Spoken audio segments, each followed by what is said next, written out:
დღეს ვისაუბრებთ ვიზუალიზაციაზე, რადგან ეს არის პრაქტიკა, რომელიც გვეხმარება ჩვენი სასურველი მიზნების მიღწევაში და კარგად ცხოვრებაში. დღეს ისევ განვიხილავთ მანიფესტაციასთან დაკავშირებულ თემას, ანუ ვიზუალიზაციას, თუმცა ვიზუალიზაცია როგორც პრაქტიკა და მიმდინარეობა არსებობს მანიფესტაციის სრული რუტინისგან დამოუკიდებლადაც, ეს არის ჩვენი ტვინისთვის მენტალური სავარჯიშო და აქედან გამომდინარე ვფიქრობ ძალიან სასარგებლო იქნება ნებისმიერი ადამიანისთვის ამ ეპიზოდის ნახვა. იქიდან გამომდინარე, რომ მანიფესტაციის შესახებ ვსაუბრობ პირადი გამოცდილებიდან, რომელიც ეფუძნება ნეირომეცნიერულ კვლევებს და დასკვნებს, ამ ეპიზოდშიც მოვიშველიებ დოქტორ ჰიუბერმანის და დოქტორ დოუთის, სტენფორდის პროფესორების რჩევებს, კვლევებს და ზოგადად მათ პრაქტიკებს. ამ ეპიზოდში ვისაუბრებთ ნეიროპლასტიურობაზე, ანუ ჩვენი ტვინის ფუნქციაზე, რომ ადაპტირდეს ახალ გამოცდილებებთან და გარემოსთან და შექმნას ახალი ბილიკები და გზები ჩვენს ტვინში. ვისაუბრებთ მოდუნების და სიმშვიდის მნიშვნელობაზე ვიზუალიზაციის პრაქტიკის დაწყებამდე.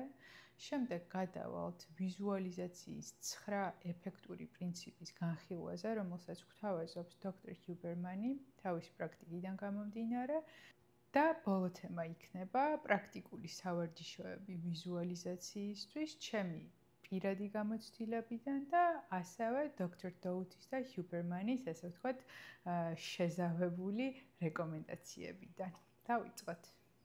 ძალიან დიდი მადლობა მინდა ვუთხრა ჩემს მაყურებელს და თითოეულ გამომწერს, განსაკუთრებით იმ უკავშირისთვის, რაც გვაქვს კომენტარებში და მე ვფიქრობ, რომ არც ერთი კომენტარი არ მაქვს უპასუხოდ დატოვებული, იმიტომ რომ ძალიან საინტერესო და სასიამოვნო პროცესია ჩემთვის აუდიტორიის გაცნობა.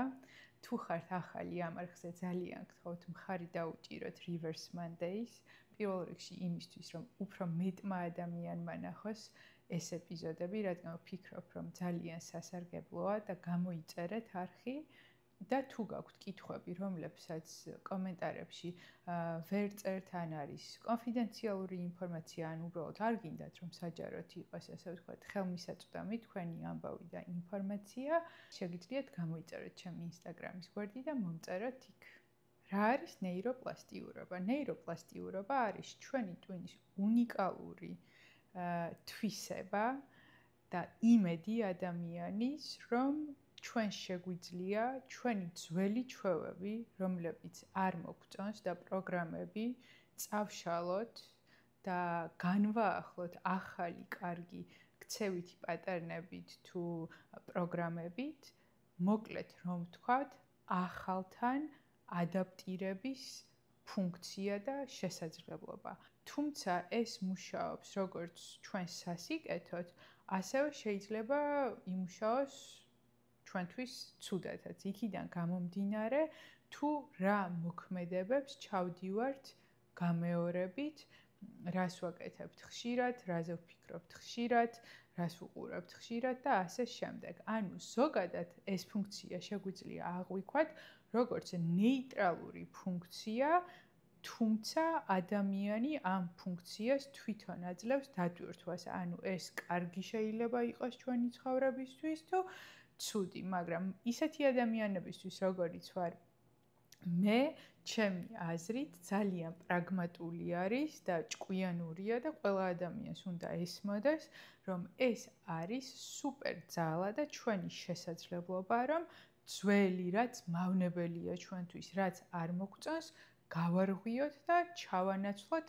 ახლით. ანუ ის, რომ ჩვენ დღეს რაღაცას ვაკეთებთ ცუდად, ცუდი მიდრეკილებები და ჩვევა გვაქვს, არ არის განაჩენი, იმიტომ რომ ჩვენი ტვინი გვიტოვებს შესაძლებლობას, ესე ვთქვათ, უკან გადავდგათ ნაბიჯი და შევცვალოთ ჩვენი ცხოვრება უკეთესობისკენ. ეს არის ნეიროპლასტიურობა ჩემი სიტყვებით. იმისთვის, რომ ნეიროპლასტიურობის ტვინის ფუნქცია გამოვიყენოთ, რა თქმა უნდა, შეიძლება სხვადასხვა პრაქტიკა გქონდეს, მაგრამ ერთ-ერთი არის ვიზუალიზაცია. ვიზუალიზაცია ნეირომეცნიერების ჭრილში გულისხმობს ადამიანს, რომელიც მოდუნებულ მდგომარეობაში, ანუ შვიდ მდგომარეობაში მყოფ ადამიანს, რომელიც აკეთებს მენტალურ სავარჯიშოებს, წარმოიდგენს, რომ მიაღწია კონკრეტულ მიზნებს და ამით ავარჯიშებს თავის ტვინს, ანუ იყენებს ნეიროპლასტიურობის ფუნქციას და ისეთ უხეშ არამეცნიერულ მაგალითს მოგიყვანთ, მაგალითად გაუკვალავ ტყეში, გავიარეთ ერთხელ. ზოგიერთ ადგილში დარჩება ბილიკი. კიდევ გავიარეთ ორჯერ და ასე დავდივართ ჩვენ 1 წელი და 2 წელი. ბოლოს ეს ბილიკი, ანუ ნეირონული კავშირი ბილიკის მაგივრად იქცევა გზად ჩვენს ახალ ჩვევად, ჩვენს ახალ მდგომარეობად, ჩვენს ახალ განწყობად, განზრახვად, ანუ ესე ვთქვათ, ჩვენი განმეორებითობით, ვიზუალიზაციის ხშირი და სისტემატიური პრაქტიკით შეგვიძლია ჩვენი თავის ტვინი მოვმართოთ ისე, რომ იმოქმედოს ჩვენი მიზნების მიღწევის სასარგებლოდ. კიდევ ერთხელ გავიმეორებ, რომ მე ჩემს ეპიზოდებში მანიფესტაციასთან დაკავშირებით არ ვსაუბრობ ჯადოსნურ გზებზე, არ ვსაუბრობ არაფერზე, რაც არ არის უკვე დამტკიცებული მეცნიერულად, თუმცა აქვე აღვნიშნავ, რომ მეცნიერული დასკვნები ზოგადად ისტორიამ გვანახა, რომ დროთა განმავლობაში შეიძლება შეიცვალოს, ჩანაცვლდეს ახლით, გაბათილდეს და მით უმეტეს ნეირომეცნიერების მიმართულებით იქიდან გამომდინარე, რომ ტვინი არ არის აბსოლუტურად, ესე ვთქვათ, შესწავლილი და მუდმივად იცვლება ის ინფორმაცია, რასაც მეცნიერები გვაწვდიან ჩვენ.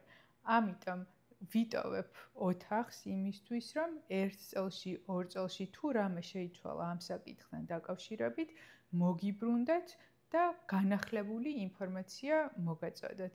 აქვე მინდა ვთქვა, რომ ადრე, სადღაც ალბათ 5-6 წლის წინ სიახლის მიმღებლობა მიჭირდა რაღაცაებს, რომ ჩავეძიებოდი და გამოვიკვლევდი საკმაოდ მერე დოგმატურად უდგებოდი, თითქოს რაღაც არის აბსოლუტური ჭეშმარიტება, ეს დღეს ესე არ არის, აბსოლუტურად ღია ვარ და ყოველდღიურად ვცდილობ, რომ სხვადასხვა წყაროდან მივიღო ინფორმაცია იმისთვის, რომ გავაკეთო ჩემი პირადი დასკვნები და იმასაც მივხვდი, რომ თუნდაც ერთი ინსტიტუტიდან, როგორიც არის სტენფორდი, რაც მე ხშირად მომყავს დღეს და სხვა ეპიზოდებშიც მაგალითები, თუნდაც ერთი ინსტიტუტის 2 პროფესორს შეიძლება განსხვავებული მოსაზრება ჰქონდეთ ან დასკვნები. იქიდან გამომდინარე, ვინ არის ამ კვლევის სპონსორი, დამკვეთი, კვლევის როგორი მეთოდოლოგია არის შერჩეული, ვინ არის სამიზნე ჯგუფის საკვლევი და ასე შემდეგ. და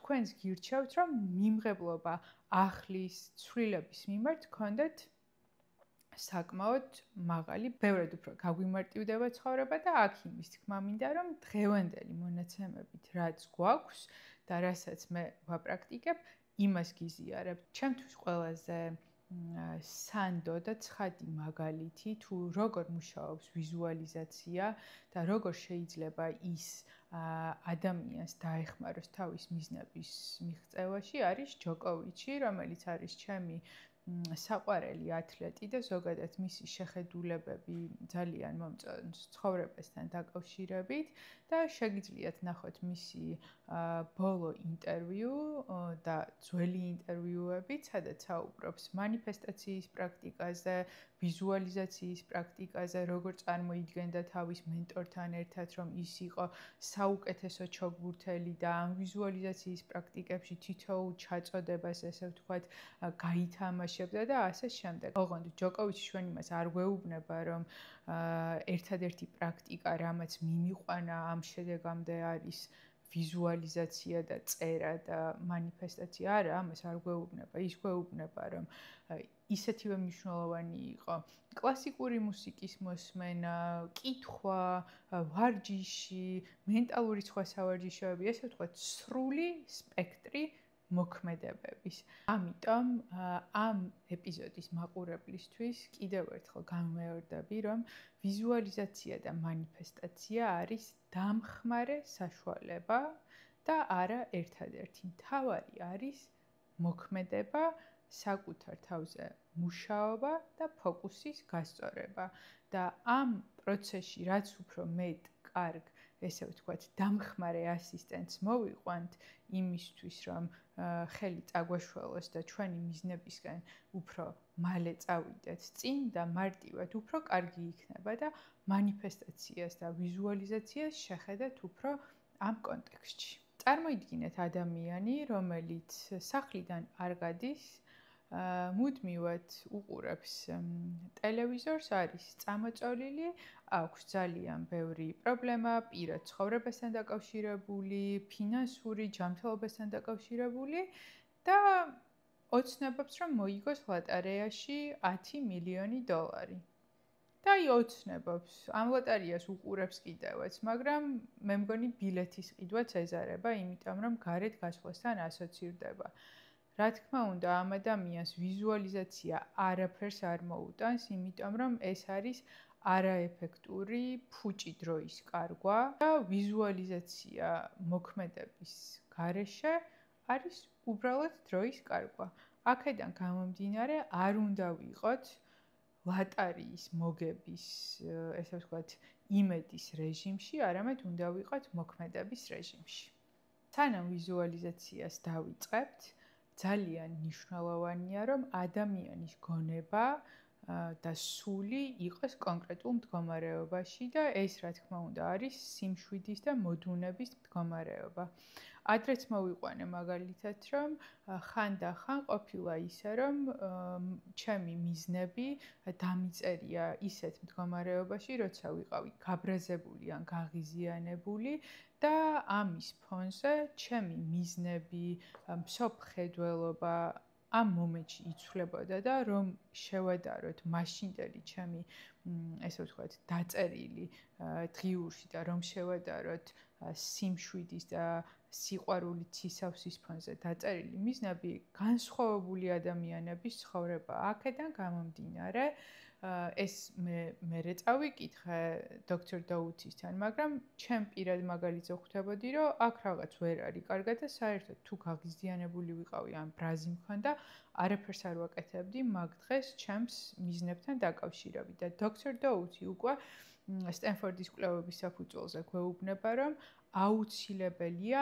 ადამიანი გადავიდეს fight and flight-ის, ანუ ჩხუბის და გაქცევის 4F-ის რეჟიმიდან 7 წყნარ რეჟიმში, სანამ დაიწყებს რამეზე ფიქრს, ანუ მიზნებზე ფიქრს და ვიზუალიზაციის პრაქტიკას. ჩხუბის და გაქცევის რეჟიმი არის ჩვენი თვით, ესე ვთქვათ, გადარჩენის იმპულსი, რომლის დროსაც ადამიანის ტვინი არის კონცენტრირებული იმაზე, რომ უსაფრთხოდ გადაარჩინოს ადამიანი კონკრეტული სიტუაციიდან. შესაბამისად, ტვინი არის აღზნებული, აღელვებული და მას არცალია სწავლისთვის და რაღაც ახალი ინფორმაციის შემეცნებისთვის, დადებითი აზრებისთვის და მომავალზე ფიქრისთვის. იმ მომენტში უნდა გადარჩეს. აქედან გამომდინარე, ვიზუალიზაციის დაწყების წინ 5-10 წუთი შეგვიძლია უბრალოდ დავშვიდდეთ, დავჯდეთ ან დავწვეთ, ოღონდ უნდა შევინარჩუნოთ სიფხიზლე, არ უნდა ჩაგვეძინოს, შეგვიძლია კონცენტრირდეთ სუნთქვაზე, სუნთქვით პრაქტიკებზე, ღრმა ჩასუნთქვა და ამოსუნთქვა პაუზებით, თუმცა ეს ესე ვთქვათ, ცალკე მიმართულებაა კიდე, როგორ შეიძლება დავიმშვიდოთ თავი. თუ გაინტერესებთ ამის შესახებ ინფორმაცია, შემიძლია 5-10 წუთიანი ვიდეო ჩავწერო მედიტაციის, სუნთქვითი მედიტაციის პრაქტიკის, სადაც შეგვიძლია მოვემზადოთ ვიზუალიზაციის პრაქტიკისთვის, თუ უკვე იცით, უბრალოდ კარგად ისუნთქეთ, ფოკუსირდით, ესე ვთქვათ, გაცნობიერებულ სუნთქვაში იყავით და აღიქვით რა გარემოში ხართ. შედით აწმყოში, როგორც კი აწმყოში შედიხართ, გონება მშვიდდება, სივრცე არის თქვენში, თქვენ ხართ სივრცეში და ამ დროს უკვე შეგიძლიათ დაიწყოთ ვიზუალიზაციის პრაქტიკა, რადგან ადამიანს მშვიდ და მოდუნებულ მდგომარეობაში შეუძლია სწავლა, არის ძალიან კრეატიული, კარგად იმახსოვრებს ყველაფერს და პრინციპში დოქტორ დაუთიც ამას აპრაქტიკებს ყოველდღე. აქედან გამომდინარე, გირჩევთ, რომ მიყვეთ ამ გზას და აღელვებულ გონებაზე არ დაიწყოთ ვიზუალიზაციის პრაქტიკა. კიდევ ერთი რჩევა დოქტორ დაუთისგან არის, რომ როდესაც ჩვენ ვაკეთებთ ვიზუალიზაციის პრაქტიკას ან ზოგადად ვსახავთ მიზნებს და განზრახვებს, კარგი იქნება ეს მიზნები და განზრახვები მარტო ჩვენთვის კარგი თუ არ იქნება, მარტო ჩვენ თავზე თუ არ ვიქნებით ორიენტირებულები და ისეთი მიზნებიც გვექნება, რომელიც ზოგადად სარგებლის მოტანას გულისხმობს, ან ხალხისთვის, ან ბუნებისთვის, ან რაღაცისთვის. ანუ ესე ვთქვათ, თქვენი მიზანი არის კეთილი, ფილანტროპიული და ხშირად უსასყიდლოც. როცა ჩვენ ესეთ მიზნებს დავისახავთ, ამ დროს გონებაში ირთვება დაჯილდოვების, ესე ვთქვათ, ფუნქცია, გამოიყოფა ენდორფინი, დოპამინი და შიგნიდან ვართ დაჯილდოვებულები, ამაღლებულები და შესაბამისად ამ მიზნის მიღწევა ბევრად უფრო მარტივია და თან ეს არ ნიშნავს, რომ ეს რეალურად უსასყიდლო იქნება. პირიქით, ამას უფრო დიდი დოვლათი და ანაზღაურება მოყვება, რადგან ზოგადად ადამიანი ბუნებით არის სოციალური არსება და მისთვის ძალიან მნიშვნელოვანია, რომ მისი დაბადება და ცხოვრება იყოს სარგებლიანი, რამე ფორმით მაინც. ამიტომ ამ ნაწილშიც მე პირადად ვითვალისწინებ მის რეკომენდაციას და თქვენც იგივეს გირჩევთ.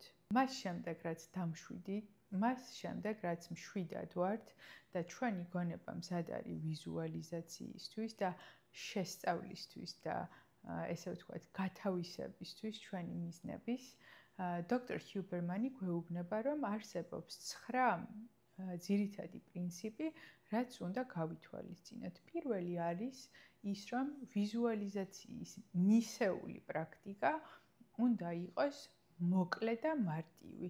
გვირჩევს 15-20 წამიან სცენებს. მაგალითად, კი არ წარმოიდგინოთ თქვენ მიზანთან დაკავშირებული მთელი სცენა. პირობითად გაქვთ საჯარო გამოსვლა. ეს საჯარო გამოსვლა პრეზენტაცია უნდა გაგრძელდეს 2 საათი. ორივე საათი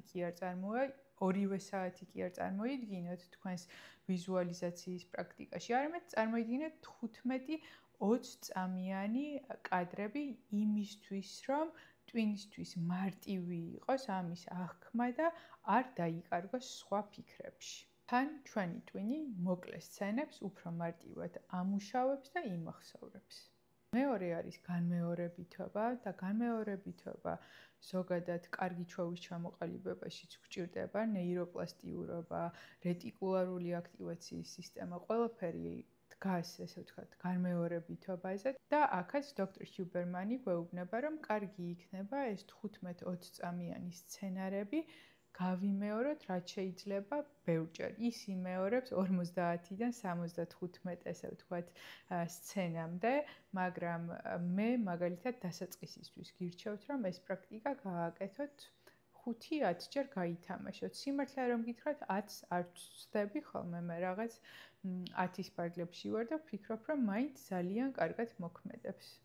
ძალიან კარგი იქნება ამ 15-20 წამიან სცენებს შორის თუ გააკეთებთ პატარა ინტერვალებს იმისთვის, რომ ამოისუნთქოთ, დაფიქრდეთ, ეხლა რა დაამუშავეთ, ოღონდ არ გადავერთოთ სკროლვაზე ან ჭამაზე, პატარა ინტერვალები გავაკეთოთ 20 წამიანი, რომ ტვინმა შეძლოს ახალი ინფორმაციის აღქმა. 9 პრინციპის ავტორი ასევე გვირჩევს, რომ გამოვიყენოთ პირველი პირის პერსპექტივა, რაც გულისხმობს, რომ ვიზუალიზაციისას და სცენის გათამაშებისას ჩვენ სხვისი თვალით კი არ უნდა დავინახოთ საკუთარი თავი, არამედ ჩვენი თვალები როგორც აღიქვამს რეალურ სურათს, ეგრე უნდა დავინახოთ. მაგალითად, თუ გაქვთ საჯარო გამოსვლა, გიჭირავთ ხელში ფურცლები ან ბარეთები ან მიკროფონი და ამას ხედავთ, ასევე თქვენი თვალებით ხედავთ აუდიტორიას ან რაღაცვიათ ფეხზე. ანუ ესე იგი, ჩვენ ვხედავთ ჩვენი პერსპექტივიდან ყველაფერს იმისთვის, რომ ტვინმა აღიქვას ეს ქმედება და ეს სცენა როგორც რეალური. ის ასევე გვეუბნება, რომ უნდა დავხარჯოთ რეალური დრო. მაგალითად, თუ 3-4 წინადადების თქმაზე რეალურ ცხოვრებაში საჯარო გამოსვლისას დავხარჯავთ 15-20 წამს, ასევე უნდა გავაკეთოთ ვიზუალიზაციისთვისაც. ანუ არ უნდა გადავახტეთ, არ უნდა ავაჩქაროთ, არ უნდა შევანელოთ. უნდა იყოს რეალური იმისთვის, რომ ტვინს კიდე დამატებითი სიგნალი მივაწოდეთ, რომ ეს ყველაფერი არის რეალური. რა თქმა უნდა, ვიზუალიზაციის 9 პრინციპიდან ერთ-ერთი ყველაზე მნიშვნელოვანი არის ფოკუსირება. როცა ჩვენ ამ სცენარს წარმოვიდგენთ, არ უნდა დავიწყოთ სხვა რაღაცეებზე ყურადღების მიქცევა, როგორც არის ტელეფონზე ზარი, ან დაგვიძახეს, ან უნდა ვკონცენტრირდეთ კონკრეტულად ამ სცენარზე და თუ დავიჭერთ საკუთარ თავს, რომ გონება დახეტიალობს, ანუ შეიძლება გადავიღალეთ, ჯობდეს პაუზა და შემდეგ გაგრძელება ამ პრაქტიკის. ის ასევე გვეუბნება, რომ კარგი იქნება კონკრეტულ სცენარებს დავარქვათ თავისი სახელები. მაგალითად, საჯარო გამოსვლა კონგრესის სასახლეში ამა და ამ თემაზე. იმისთვის, რომ ერთგვარი სიგნალი იყოს, როცა ჩვენ შევხვდებით მსგავსი დასათაურების ინფორმაციას ან აღმოჩნდებით იმ სივრცეში, რომ შენმა ტვინმა უკვე აქ გზა გაკვალა, ბილიკი გაკვალა, იცის როგორ მოიქცეს და არ დაიბნევი. ამას ხშირად იყენებენ ძალიან საჯარო სპიკერები, პოლიტიკოსები, სპორტსმენები, ანუ წარმოიდგენენ იმ სიტუაციას, რაშიც მომავალში აუცილებლად იქნებიან, უბრალოდ ამ სიტუაციას წარმოიდგენენ კონკრეტული შედეგები და თქვენ შეგიძლიათ, რომ ამ მიმართულებით იმუშაოთ საკუთარ თავზე, რომ გქონდეთ მეტი თავდაჯერებულობა, ტვინი შეეჩვიოს იმ მდგომარეობას, რაშიც მომავალში შეიძლება, ესე ვთქვათ, თქვენ მოგიწიოთ ყოფნას და კომფორტულად იყოს ამ ყველაფერთან. ის გვეუბნება, რომ უნდა ვივარჯიშოთ ხშირად, მაგრამ არ არის საჭირო გადაჭარბება. რეკომენდაცია არის, რომ კვირაში 3-5 ჯერ გქონდეს ეს 15-20 წამიანი პრაქტიკები, თუმცა ჩემი პირადი რეკომენდაცია იქნება იმათთვის, ვისაც საერთოდ არ აქვთ ვიზუალიზაციის პრაქტიკა, გამოყავით ერთი კონკრეტული დღე კვირაში. დღის საათები არის სასურველი, როცა ხართ მარტო, ან სხვები არ საჭიროებენ თქვენს ყურადღებას, ხართ მშვიდ გარემოში და რაღაც 1 საათი გაქვთ თავისუფალი იმისთვის, რომ აკეთოთ წერითი სავარჯიშოთ, ვიზუალიზაციის სავარჯიშოთ და რაღაცნაირად, რაც არ უნდა დაკავებულები ვიყოთ საკუთარი თავისთვის 1 საათი შეგვიძლია გამოვყოთ, თუნდაც ნაკლები ვათვალიეროთ ინტერნეტში და ტელეფონში რაღაცაები. და მერე უკვე თქვენ თუ გესიამოვნებათ ეს პრაქტიკა და რაღაცა ცვლილებებს იგრძნობთ, რა თქმა უნდა, რაც უფრო მოუმატებთ ტემპს, უკეთესი იქნება და თან ნელ-ნელა შეეჩვევით, იმიტომ რომ ზოგადად ადამიანები, მათ შორის მეც მიდრეკილები ვართ, უცბად გვინდა ყველაფერი რადიკალური ცვლილებები, დღეს უნდა დავიწყო პილატესი, დღეს უნდა დავიწყო წონით ვარჯიშების, დღეს უნდა დავიწყო ჯანსაღი კვებას, დღეს ვემინდა 10,000 ნაბიჯი და ბოლოს იმდენ რაღაცას ვეუბნებით საკუთარ თავს, ვსტრესავთ და არაფერს არ ვასრულებთ. ამიტომ პატარ-პატარა ნაბიჯით მიუახლოვდეთ 1 თვის მანძილზე მაგალითად კვირაში ერთხელ აკეთეთ, მერე 2 ჯერ აკეთეთ, თუ ვინმეს გაინტერესებთ მე რა ტემპებით მივედი იქამდე, რომ დაახლოებით კვირაში 3 ან 4 დღე ვპრაქტიკობ, მომწერეთ Instagram-ზე და აუცილებლად გაგიზიარებთ ჩემს პირად გამოცდილებას. და ჩემი საყვარელი მე-9 პრინციპი, ჰიუბერმანი გვეუბნება, რომ საჭირო არის როგორც ვიზუალიზაციის პრაქტიკა, ანუ მენტალური ვარჯიში, ასევე ფიზიკური ვარჯიში. მაგალითად, თუ ვემზადები საჯარო გამოსვლისთვის, მე უნდა გავაკეთო ვიზუალიზაციის პრაქტიკა 15-20 წამიანი სცენებით, რომ მე მაქსიმალურად დავიხარჯა, ძალიან სასარგებლო ინფორმაცია გავეცი, აუდიტორია ძალიან კარგი შემხვდა, ძალიან კმაყოფილი იყო ხალხი, მაგრამ ასევე უნდა დავჯდა რეალურად ამ ცხოვრებაში და ფიზიკურად დავამუშაო ტექსტი, შევისწავლო, გავითავისო, სარკესთან დავდგე ვივარჯიშო, თუ მჭირდება მეტყველების მასწავლებელთან მივიდე და ასე შემდეგ. ანუ ამ ორის კომბინაცია იძლევა შედეგს. მარტო ვიზუალიზაციას ჩემი რჩევა იქნება და დარწმუნებული ვარ ჰიუბერმანის დამეთან ხმება. ჯობს ფიზიკური ვარჯიშები გავაკეთოთ, ბევრად უფრო შედეგის მომცემია, ვიდრე უბრალოდ ტახტზე ჯდომა და ფიქრი, რომ რაღაც გამოგვივიდეს ან რაღაც მივიღოთ. იმ დღეებში, როცა ვაკეთებთ ვიზუალიზაციის პრაქტიკას, ძალიან კარგი იქნება თუ დავიძინებთ 10 საათამდე, ანუ ადრე და მივცემთ ჩვენს ტვინს შესაძლებლობას, რომ ძალიან კარგად დაიმახსოვროს ყველაფერი, გადაამუშაოს, ჩვენი ქვეცნობიერი და ცნობიერი, ესე ვთქვათ, სინქრონულობაში ამყოფოს ერთმანეთთან, იმიტომ რომ უძილობა ხელს უშლის ამ ყველაფერს და სხვათა შორის ზოგადად სტუდენტების მიმართაც არის ეს რჩევა, რომ გამოცდის წინა დღეს კი არ უნდა გაათენონ ღამე გადამეორებაში, ჯობს მანამდე ისწავლონ და ჩვეულებრივ დროს ადრე დაიძინონ და ბევრად უკეთესი იქნება შედეგი, იმიტომ რომ ტვინს უკვე გადამუშავებული აქვს ყველაფერი და იცის სად რა მოძებნოს, ვიდრე მთელი ღამე გათენებული ადამიანის ტვინი. ამიტომ ეს ვიზუალიზაციის შემთხვევაშიც რა თქმა უნდა მოქმედებს. ასევე მინდა გაგიზიაროთ ვიზუალიზაციის ერთი პრაქტიკა, რომელიც უფრო გამომდინარეობს და ახლოს არის დოქტორ დოუთის პრაქტიკასთან, თუმცა ეს მიმართულება არის ჩემი საყვარელი მიმართულება, იქიდან გამომდინარე, რომ მუშაობს მადლიერების გრძნობაზე, გრძნობთ სისავსეს და სიყვარულს და მოგიყვებით. მაგალითად, დღეს არის შაბათი დღე, როცა ამ ვიდეოს ვწერ და დილით უკვე როცა სახლში სიმშვიდე იყო და საუზმე და ეს ყველაფერი მოვილიეთ და სახლი მივალაგეთ, დავჯექით და წარმოვიდგინე, რომ ეს არის ისევ შაბათი დღე, უბრალოდ შაბათი დღე, როცა ჩემი ყველა მიზნისთვის მიღწეული მაქვს, ან ძირითადი ნაწილისთვის მიღწეული მაქვს და რაღაცეების მიღწევის პროცესში ვარ. და მთელი დღე, როგორიც არის და წარმოვიდგინე მთელი დღის ციკლი, მაგალითად, რომელ საათზე გავიღვიძე, სადაც გავიღვიძე, როგორი გარემო იყო, რა სეზონი იყო, როგორი ტემპერატურა, რა მეცვა, როგორი შეგრძნებები მქონდა, შემდეგ როგორ მოვწესრიგდი, რა გარემოში ვიყავი, ვინ იყვნენ ჩემთან ერთად, რა ვჭამეთ, რა ემოციები იყო, ვის ვესაუბრე, ანუ ყველაფერი როგორ გაატარებდი შენს შაბათს, მაშინ, როცა ყველა მიზნისთვის მიღწეული გაქვს.